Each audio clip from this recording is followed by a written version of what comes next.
விநாயகர் சதுர்த்தி ஒவ்வொரு வருடமும் ஆவணி மாதம் 4ஆம் வளர்பிறை அன்னைக்கு கொண்டாடப்படுது.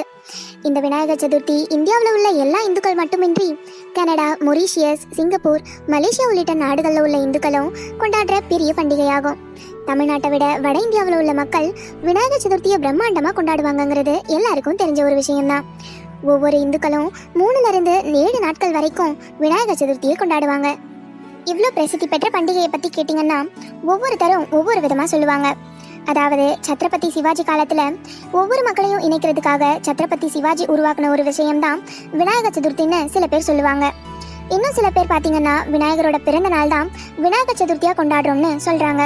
இன்னும் சில மக்கள் கைலாய மலையில் விநாயகருக்கும் சந்திரனுக்கும் உருவான கலகத்தில் உருவானது தான் விநாயகர் சதுர்த்தின்னு சொல்கிறாங்க. இது மாதிரி நிறைய வரலாறுகள் விநாயகர் சதுர்த்தி சம்மந்தப்பட்டு இருக்கு. சுதந்திர போராட்ட காலத்துல தான் இந்து மதத்தோட பால் ஈர்ப்பு கொண்ட இந்திய தேசிய காங்கிரஸ் கட்சியோட முன்னணி தலைவரான பாலகங்காதர திலகர் இது மக்கள் ஆண்டாண்டா ஒன்றா கூடி கொண்டாடும் விழாவா மாத்தினாரு.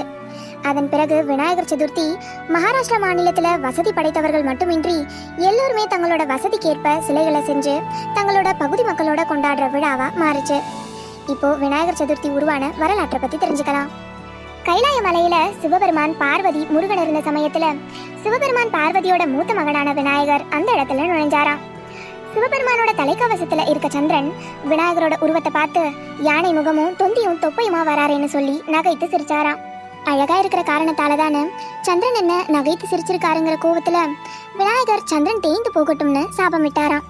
இந்த காரணத்தாலதான் வளர்பிறை தேய்பிறை உருவாச்சுன்னு சில பேர் சொல்லுவாங்க. நம்மளோட பெரியவங்களை பகைச்சிக்கிட்டாலோ இல்லை அவங்கள நகைச்சு சிரிச்சாலோ நம்மளோட வாழ்க்கை தேய்ந்து போகுங்கிற காரணத்தையும் விநாயகர் சதுர்த்தி மூலமா எல்லோரும் சொல்லுவாங்க.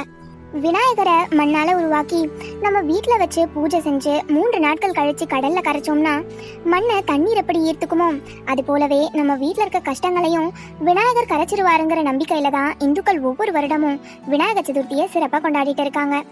இந்த வருஷ விநாயகர் சதுர்த்தியை விநாயகருக்கு பிடிச்ச கொழுக்கட்டை சுண்டலோட படைச்சு நீங்களும் கும்பிடுங்க. உங்களோட கஷ்டங்கள் நீங்க நாங்களும் வேண்டிக்கிறோம்.